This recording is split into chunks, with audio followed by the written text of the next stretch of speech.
maji ya kunywa basi. Maji ya kunywa.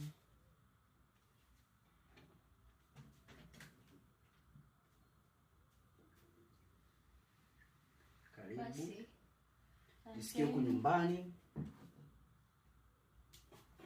Asante. Haya. Hivi chooni ni sehemu gani bwana? Choo unatoka hapa mlango wa kwanza. Mlango wa pili ndio choo, maana mlango wa kwanza huo ni bafu. Sawa. Hivi una carpet huko ndani? Ya, carpet lipo. Ninalo ndio.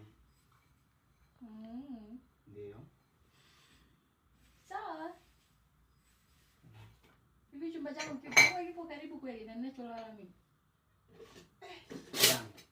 Mbona maswali mengi, na hiyo swala la chumba linakujaje? Jamani, nitaka kujua tu. Kwani vibaya? Yaani ndio uulize chumba chako unacholala wewe na ninachokaa mimi kwamba viko karibu kwamba utakakolala leo? Viko karibu ndio. Aha. Okay, basi vizuri.